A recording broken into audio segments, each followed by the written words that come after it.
This is one special show today. I'm super psyched to have Colin Tommerson on the show. He is a mortgage branch manager for Fairway Mortgage. We're going to be talking about the pathway to mindful success. Welcome, Colin. Thank you for having me. I'm excited to be here. This is cool. I've been wanting to do this I think we met last January. No, actually it was later that. It was this spring, right? I was just coming out. Yeah. So I can't believe it was that long, not that long ago. I feel like you've been such an influence in my world since we first met that first day. And I'm just so happy to know you. Let me back up a little bit right now so we can understand where this story's coming from and where this is might be heading. We don't really know. So Colin and I met. I was introduced to Colin and went to his office just to sit down and get to know him and see how we might be able to collaborate on business. And at that point, I was going through some crap in my world. I was just overcoming some health issues, and the conversation just got into what's most important in life. And Colin gave me a couple of books that really, really helped me out. And we can dig into that later and why you picked those books. Let me ask you this: Pathway to Mindful Success. What does that mean to you? How did you get to that? So I've been using Pathway to Mindful Success for, probably 15 years. And it has to do with my mindset and how I approach the way that I do things, why I do things, how I do things in my personal life as well as my business. Because there's a lot of cross-pollination there in our industry, especially. This isn't a job that you clock in and you clock out for. Being in real estate really is a lifestyle. So Pathway to Mindful Success, really at the root of that is mindset, and how my mindset helps me live a happy and productive life and shows up in my business.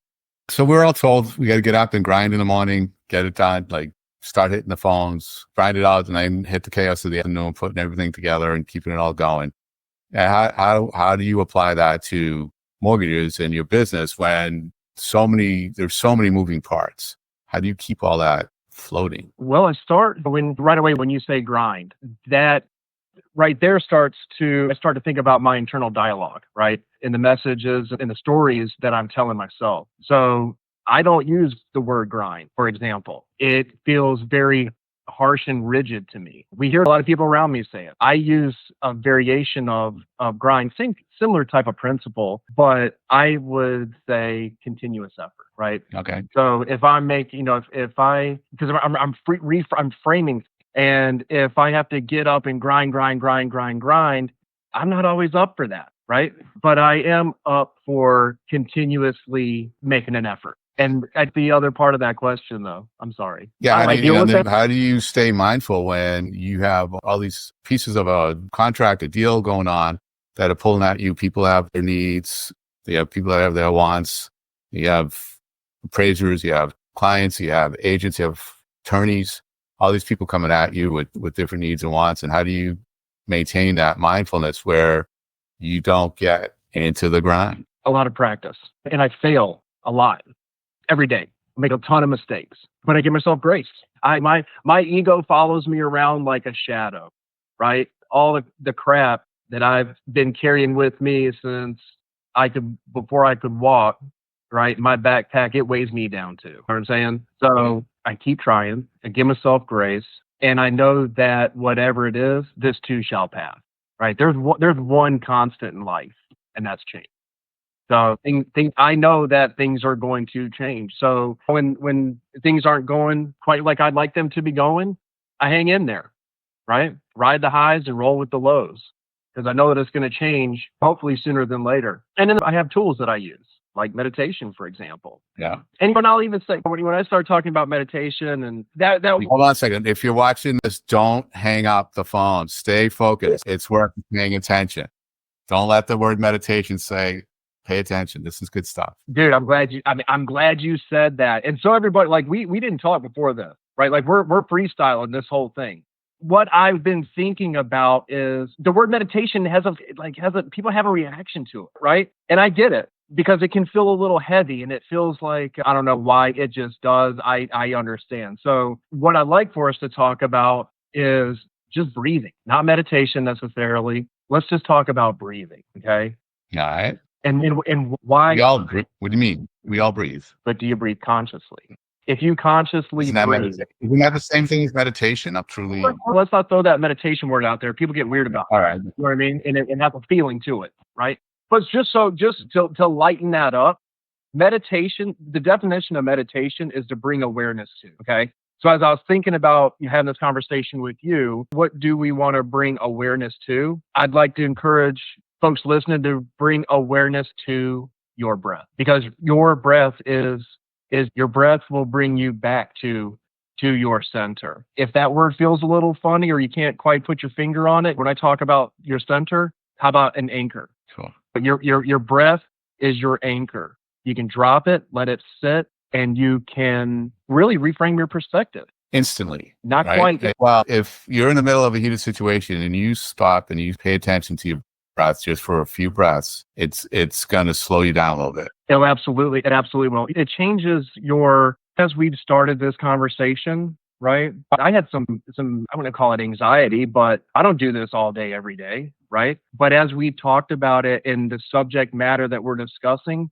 I'm already finding my heart rate starting to chill out a little bit, and I'm getting more centered, right? I'm recalibrating as we talk because we're talking about consciously breathing. And yes, why do I consciously breathe, right? It makes me more happy. I suffer less.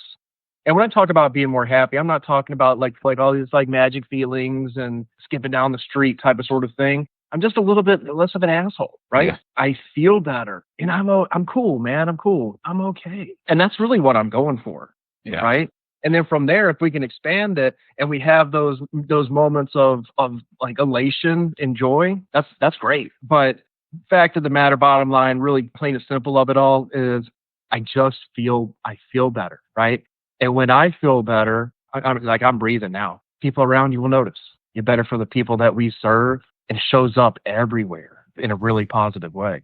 So that's why I do it. How'd this happen? How'd you get into this? What brought you to this? A lot of pain and darkness, honestly. I've got the scars to prove it, dating back to when I went out before I could walk. We don't need to get into all the details of what that necessarily looked like specifically, but it's not pretty. Those, my experiences growing up in very adverse environment and conditions, and not having tools and not having help, led me to a lot of destructive behavior. So I spent over a decade heavily under the influence of drugs and alcohol. I'm really happy to report that I'm glad to be alive. And I've been sober for February 7th will be 17 years. Wow. Congrats. That's So I just got tired of the bullshit, man. At some point, it's like enough is enough. And I was tired of feeling bad. I didn't want to feel like crap anymore. So I decided to do something about it. You don't like the way things are doing, change it. It's on me. right. How'd you find out these practices? Through my teachers. I have a lot of teachers, coaches, therapists.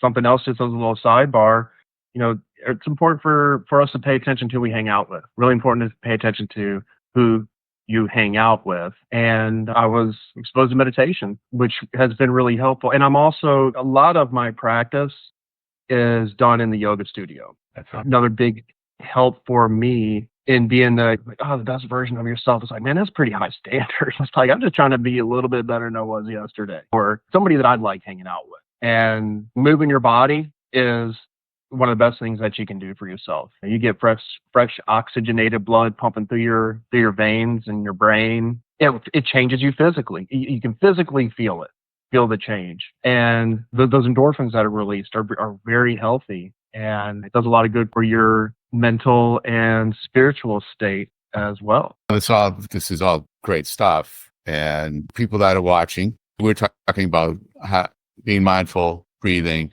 How does that lead to success? Because it creates space for me to choose what's going on around me. Okay. It allows me to be, and not allows me to, it enables me to be accountable for my emotions, which in our space or in our industry, man, we're in the people business. It's a hard business, right? I have a hard time dealing with my own self, being the person that we would like to be on the other side of the table helping us. If I'm caught up in all the stuff and I'm not accountable for my emotions and I'm reactive, if I'm reactive and I'm not If I'm not responding, but I'm reacting, I'm not in control and I'm not making good decisions. So when stuff shows up for me and those indicators, like the back of my neck starts to tingle a little bit, I feel like I'm getting hot. I get flushed. My heart rate starts to giddy up a little bit. I get angry. Those, by the way, those are my snap responses. Something comes up, I am some aversion to it. And that's because my brain's been trained to do that my whole life, right? There's a mental muscle plasticity, it's called, and we react in an unhealthy, negative way over and over and over. It just becomes habitual. It's a pattern. Good news is you can change your brain. So that's what I'm trying to do on an ongoing basis. Is sort of along that thread. When I feel myself starting to have a response to any kind of situation, being aware of that is the first step, right? Recognizing it, being aware of it, and then I can go, okay, Colin, chill out, take a few conscious breaths, give yourself some space so that I can respond in a healthy way. So that almost sounds to me like you're slowing down. So does that get in the way of getting things done? We all have, we have deadlines. We have a certain number of people we want to talk. We have challenges throughout. Does it get in the way of you accomplishing what you need to accomplish a lot of people build into that energy. They lean into that energy, and they sometimes I do, because I'm not as practiced at this as you are. They lean into the adrenaline of the moment to get stuff done. Get sucked into it. They don't necessarily lean into it, because you don't lean into something that doesn't feel good. You get sucked in, you react, or you're spinning. You're sitting like you're on the start line, you hit the gas and the spin is spinning. You're not going anywhere, but you're exerting a lot of energy. Right. Slow your roll a little bit, step back. And one of my teachers reminds me often to fall back behind the noise, right? Be the witness. Fall back behind the noise, be the witness, recalibrate, get your disposition correct, and then respond. So you're responding. You don't react, you respond. I react all the time. Well, deal with There's openness and transparency. I react and I go, damn, oops. And then I go, well, try again. I do react. I do make mistakes. But if my is to react less often and respond in a healthy way more with practice. Takes a lot of practice. I've been practicing today. What is practice? Trying and trying again. Practice doesn't make perfect. Practice makes better. Right. So I practice catching myself, and then I practice breathing. I'm breathing good now. Even though like my adrenaline is pumping, I'm having a great time. Thank you very much. But yeah, so I practice catching. I practice noticing how I'm feeling. Hit the pause button. Practice breathing, and then I practice responding in a healthy way. So real estate, mortgage business. Things shift. It's always shifting. We're in a big shift before, or it just shifts all the time. How do you manage that? Does your approach to breathing allow you to see it clear and to be able to respond more accurately? It does. It definitely does. I'm not as attached to what I expect, right? Especially having expectations of others. You have expectations of how others should act or behave. You're really setting yourself up for disappointment. So having less attachment, we call it whiskey throttle. So like if you've seen like America's Funniest Home Videos, and it's Christmas morning and Granny's out there on Junior's dirt bike that he got for Christmas. She has no business sitting on that thing. She gets on it. She's like, I'm going to the end of the driveway. She pegs the throttle. That's called whiskey throttle. There's nothing stopping you but the side of a tree. Unless you've got, I try to let up. Also like letting go, not being attached, not having expectations. It helps me stay flexible. When you have a client who's hard driving, or an agent or that's pushing hard, pushing themselves on into the situation, we all have them. How do you work that where you're maintaining your composure and you're not turning them off with not reacting the way they expect you to react? I walk away. I put it down because I'm initially going to have a reaction to it. I just will. I'm an imperfect human in all the ways, and I'm also like I like to knock things out, get them done. So it's hard for me if I see an email come up or a text or a voicemail or whatever it is. I like knocking them out. Get it done. And if I do it today, I don't have to worry about it tomorrow. Right. Something comes up and it requires me to show up at a higher level. And if I'm not there, put it down. walk away, go get my disposition correct, come back to it when I'm able to show up at a higher level. Right. Good. Yeah, and that's a lot of it. I don't realize. I'm just now realizing, maybe because I'm sitting here watching myself talk to you. I say the word practice a lot. Apparently, I've had a lot of practice, man. Right. Been in the game for 21 years. And I've made a lot of mistakes. Make mistakes every day. So, like, I'm going to say the M word, right? And then the meditation word. There's a lot of different ways and methods for meditation. What made me think of that was walking, right? I do walking meditations most mornings, right? When I'm walking and I'm meditation in motion is I'm paying attention to how I'm breathing while I'm taking my footsteps. I'm paying attention to the sprinklers in the shower and interested. The shower's a good spot because you're there. That's your spot. That's your place. That's your time, right? So paying attention to when you're washing your hair. Joe, I know it takes you some time. So washing your hair, brushing your teeth is a good one. A good book for me to read. It brought back memories of I had already started practicing, and again, practicing meditation, right? You don't do meditation, you practice meditation because it's always a practice. It's always practicing.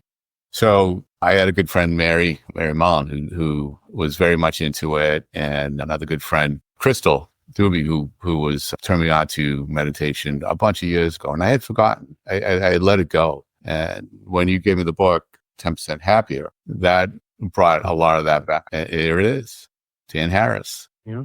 I think that's a great book for anybody who, and I'll put a link down there for when after the show. Yeah, it's a good book. It really makes it simple. It gives you a real reason why.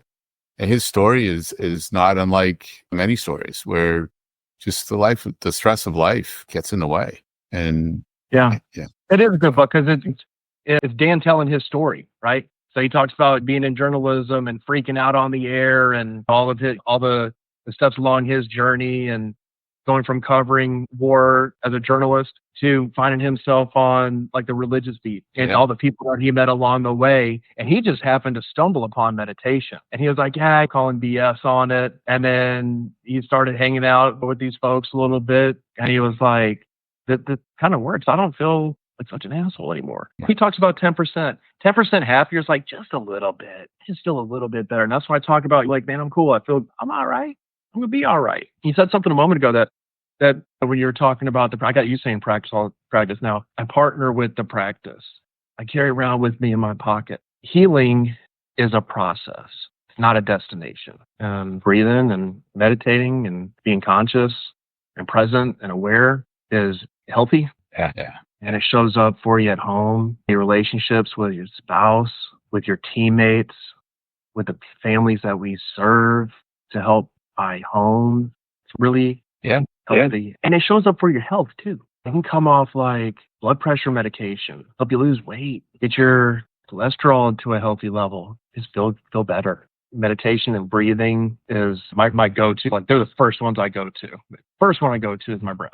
If I'm starting to get out of control, I breathe, get it back between the lines. Yeah, I got to get better at that myself. It's a constant, right? It's constant. And I think if everybody paid attention to that a little bit more, and then a lot. And when the biggest fear, and Dan writes about it, you spoke to it, meditation is it's not a way of life. It's just something you do to help you get through it. It's just a tool, like you just said. It's just a tool in your pocket that we can use. Yeah, and there's people get like intimidated by meditation. And that's why I talk about just breathing, right? And you're like, oh, don't we all breathe? But do you breathe consciously? When was the last time you thought about breathing? Did you bring awareness to your breath, which will change how you feel physically and emotionally? You're meditating. Yeah. And meditation, oh, by the way, doesn't mean like clear your mind. And I can't meditate. I can't sit still. I can't stop the thoughts. No shit. No, nobody can, right? You can't stop like this monkey mind. If you were in between my ears, man, you'd be like, oh, it's intense. So you can't stop that. You can't stop the thoughts, but you can learn to let them pass, right? Just as quick as they come up, let them go, right? And there's different analogies that you can use, like clouds passing in the sky. Yeah. So the deep exhales through the mouth like you're fogging a mirror, right? Yeah. Close your eyes and do it. Inhale through the nose and pay attention to the pauses, right?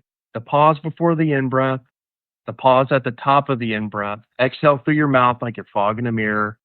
Pay attention to the pause at the end of the exhale with your eyes closed. And for me, as the thoughts are coming and going, or if you want to give yourself another hack, is give yourself something else to think about. Count your breath. Yeah. If you count your breaths, or for me, like I love being in the ocean. So I think about like when you're like, if I'm laying on my back, just floating in the ocean, when I breathe in, I'm going up, and the wave just kind of like flowing down with that. And I find a rhythm. Yeah. I use the analogy when a thought comes that I don't want, I put it on a leaf in a river and I just watch it float away. And it's gone. Bye. It sounds Other right. thoughts show up, right? And it's like, put that one on the river, let it roll. Yeah. Let it go. Let go of it. Let it go. Yeah. It's Colin. This was great. We could go on and we shall. Just not here right now. I appreciate you coming on. Any last words? People want to contact you for mortgage needs, a phone number. It's probably the best. They want to contact you to talk about meditation and mindful success. I'd be happy to help. It's a lot of fun. It's interesting that a lot of people that I work with, my realtor referral partners are friends. We all have this similar conversations. People that we've done deals for have become friends. The loans are the easy part. The numbers are the easy part. Loans are what we do. It's not who I am, right? The mortgage is the vehicle for me to spread love, right? That's what I do. I don't do loans. I don't chase loans. I chase connections with the people that we serve. And that's what fulfills me. That's what gets me out of bed. And it works out. We have a healthy mortgage business. So anybody that's interested in learning more or talking more about it, feel free to shoot me a text. We'll set up some time. We can have a chat. Any more in addition to what we talk about this camera's got it's like a mirror effect. So I'm all backward. Yeah. You got it. That's the book. Great book. And then he follows it up with this one. So this is his story, right? That one's dancing meditation. You know, it doesn't read like a textbook. No, not long story. He is funny. This dude is funny. And he's very, very intelligent. It's a good book. It's fun read. And then here's a practical one, right? Skeptics. It's good stuff. Yeah. All right, hang on, Colin. We're gonna sign off and I'll see you. Thanks.